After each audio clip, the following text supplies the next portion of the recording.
A good win, but this team is so confident right now. This is what we visualized the entire week. I know a lot's made because they're a tremendous football team. We got a lot of respect for them. We're a tremendous football team as well. And this team's playing as well as I hoped we'd be playing right here in early December. But like I told our guys, that we didn't win a division championship today. We didn't win a conference. We just won a game in early December, and we still got a long ways to go. And we got Cleveland coming in our house next week, and we want to keep the momentum rolling. So I think we've got the right mindset right now to handle this victory and be ready to move on next week to Cleveland. Zac, the rivalry is defined by two great quarterbacks, but Germaine Pratt makes that play, and then Joseph Asai trips up Patrick Mahomes. Yeah. Talk about those two. Well, the Germaine play, that's just what Germaine's all about. If there's a guy who's scratching and clawing to get turnovers, just like he won us the game against Minnesota last year in week 1, doing the same thing, finding a way, sticking with it. That's what we appreciate about Germaine. Germaine's playing some outstanding football right now. That's not shocking. And for Joseph Osai, the hustle play of the century right there. I mean, he was on the ground, got up, chasing back down, I think, and found a way to get that stop, leading to the missed field goal.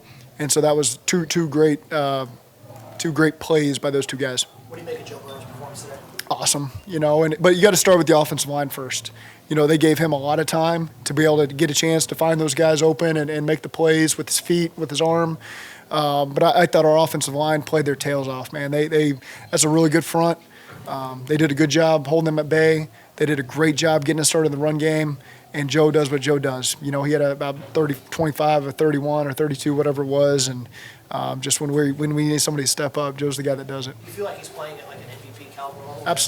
Absolutely. He's playing at the level we need for him to lead us to be confident that we can go win every game we play. So whatever those conversations are like, there's no doubt. I've said it before, I wouldn't trade him for anybody in the world. What's your reaction to Jamar's performance after 4 weeks missing? Some of the things he did physically, leaping over guys. Yeah. What's your reaction to He that? obviously is feeling pretty good, I would imagine. You'd have to ask him that. But that's really what we saw in practice.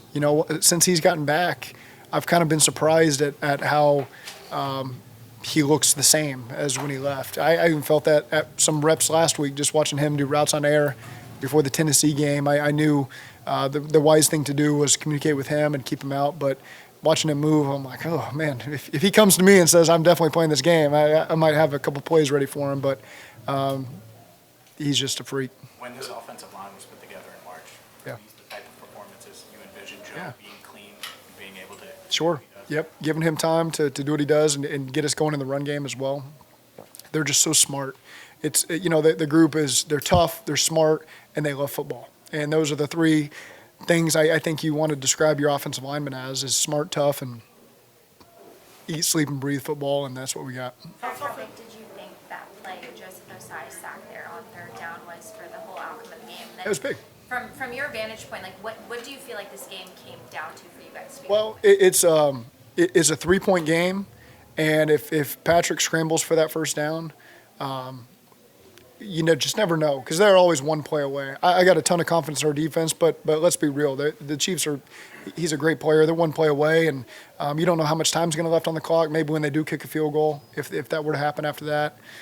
So great play by them, and then I can't even remember what the other part of the question was, if there was something else. What did you feel like, from your vantage point on the sideline, I know you'll go through the film, but what did you feel like this game came down to at the end of it? Our guys just made plays, and that's we just told our guys, cut it loose. There's no fear of failure in this building. We want to go be aggressive, go make plays. This is the type of game you want to do that. Our guys are so poised, so confident, and I think what we're asking them to do and just their abilities, they're able to play fast and go make the plays that we needed to win a game like this. Coach, did they do anything that? Go ahead, Jeff. I'll get you next ball. Okay, did they do anything to make it a P. Ryan game? Did they kind of dare you to use them or? No, they do a great job. We knew we were going to have to mix in some of those gun runs and under center runs, and he grinded out some really good runs for us. It was well blocked. Thought our tight ends did a good job too in the run game, and Joe has some decisions to make. It's Joe Burrow in the run game also, and he was decisive and gave us some good opportunities there to get those runs off the ground. Go ahead, Paul. For the 3rd and 11 play, you guys a lot of time to talk about which one to do. Yeah. I mean, there were a lot of different directions you could have gone. Yeah. What was the choice in that play, and then putting the ball in Burrow's hands to try to hurt a 3rd and 11 there? Yeah, there you go. So that's really what it comes down to is giving ourselves an opportunity there. I think we changed the playing call probably 3 times. And ultimately, that's as simple as a play as it gets. It's let our outside guys go win a one-on-one slant route. And that's what they did. And, so for T, I don't know how T came down with that ball. That ball, I think, was caught way further inside than I'm used to thinking. But, again, Joe had to hold on to it for a while. So, again, I can't wait to watch that clip on tape and see how they won us that game. What are some of the other options there that you went away from, and I guess why? Well, it's just, we were hoping not to go backwards on second down, but it was a tricky spot there for Joe because there's 2:05 left in the fourth quarter, and so you're able to throw the ball as long as he eats up all 5 seconds. So Joe kind of gets put in a tough spot there because he knows we want to eat up all 5 and not give them a bonus timeout. But you also, so you're just mindful there. So he was looking to extend the play, making sure he ate up all 5 seconds, and then they got him. So that's just a situation that can be difficult to manage. Ultimately, he got us, secured the ball, 3rd and 11. We just let our receivers be in a position to go win some one-on-ones, and Joe found the right guy and made it work. Go ahead. I know you have nothing. The first 2 scoring drives of the first quarter, you guys went straight down the middle, no sidelines, nothing like that. Did you see something in the Kansas City defense that opened up that middle? No, I mean, we try to make them cover the whole width of the field, and so we had things going on the perimeter that you got to be mindful of, I think, because of the talent we got at receiver. And again, that comes down to when you make a statement like that, you're going down the middle of the field, that's our offensive line. That's Samaje running downhill and making the most of those opportunities there. On the 3rd and 11, you had Next drill. on the 3rd and 11, it looked like you were trying to get Boyd lined up, or it looked like you guys were kind of scrambling. No, it's again, I'm not a mind reader, so it's hard to know when Joe's using this cadence if he's forgotten to send a motion or he's just trying to get a tell on the defense. So there's a little stress and anxiety that comes from me sometimes when I'm not sure exactly if he's, but they were on top of it. They got it, and it worked out. Go ahead, Charlie. There were moments last year where you spoke about maybe you regret taking the ball out of Burrow's hands in a few moments.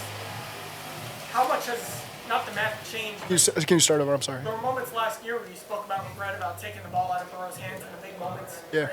In a big moment in particular. Yeah. How much has changed? How much has Burrow shown that even if, maybe the math says run, give Burrow a chance to make a play? Well, he's always shown us that since this first day of training camp, August 15th or whenever that was, a couple years ago.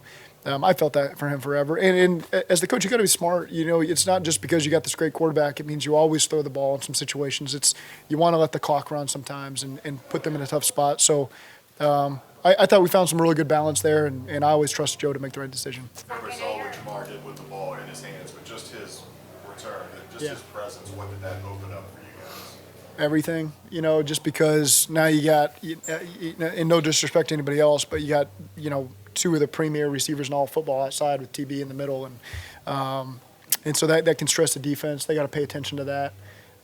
That helps the run game. It really does, when they got to devote a little more coverage over there to Jamar and T, and so that really helps. Does he get a pass on the penalty after a win? Nobody gets a pass on a taunting penalty. It was I saw it. He apologized afterwards. And so, we had 2 of those. That's uncharacteristic of our team. And we got to do a better job of controlling our emotions there. Zac, you faced this team 3 times in the same calendar year, essentially, and each time you were touted as the underdog, they were touted as the favorite, the team to beat, then you make the Super Bowl. Come back here again, they're touted as the team to beat once again, and you beat them again. What does it say about your team that you've done this now 3 times against a team like that? Yeah, we don't care what the narrative is. There's just too much confidence in our locker room that we have everything that we need to be successful and win every time we walk on the field. And so it just comes down to being dedicated to the week, the 6-day week, and putting in the right work to feeling confident when we walk on the field.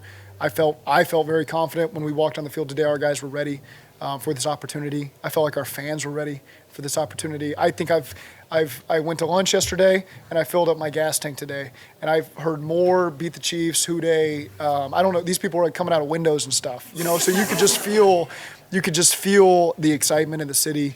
But again, it's December 4th, and we still got a lot of football left to play, and so we got to do a great job of putting this one behind us and moving on to Cleveland. Zac, you and Brian are very calculated with your decisions in the red zone, and you've had a lot of success this year. What did you see on the look on the decision to give it to Trent Yeah. Taylor there? It was a loaded front, and we tried the quarterback sneak. It was 3rd and a full yard there. Didn't get it. You're leaving the defensive end unblocked, and so it's up to him to make that play. You're trying to block the perimeter. I think we did a great job blocking the perimeter. When the end is just going to jump the field and make the play, he's going to make the play. And so, again, you're always going to feel like, oh, man, bad play. No, that's the design of the play. And if that guy chooses to 3rd and inches, 4th and inches to jet up the field, then they're going to make that play. Oftentimes they don't. They crash down, and so credit to them. Great play. But it's yeah, of course you want to regret not taking any points and walking away, losing some momentum before the half. But we did our research and felt good about those calls down there. How about the way they responded? Not only to that, obviously coming out in the second half and scoring on your first possession, Yeah. but then the Boyd drop as well. To respond, Tyler Boyd's drop, to respond to that and continue to move the ball and not let those. Yeah, we don't. It's not every play is going to go your way. In a big game like that, they're going to make some plays, and you got to be able to weather the storm and just not let them run away with the momentum. TB's that's uncharacteristic. We all know that. That's such a rare thing for him that we're just able to move on. It's when a guy never makes mistakes and something bad happens. We know that he's there to make that play for us every step of the way, and so we can always trust him. He made a huge 3rd down play later in the 4th quarter there that really got us into scoring position. It was a critical play that TB stepped up and made there. Balls, Zach? A lot of them. I'm sure the video will come out at some point, and it was a really good performance by all of our guys. Osai has overcome a lot of adversity over the last few years. How impressive is his ability to do that? Yeah, it's awesome. We're counting on guys like that to step up. Sam and Trey get a lot of attention. BJ, DJ. When Joseph can step up and give us a big energy boost like that was huge. Zach, tough game, tough win last week. Steelers the week before. What makes this team good at sort of managing the emotions of the season when you're in a stretch like this?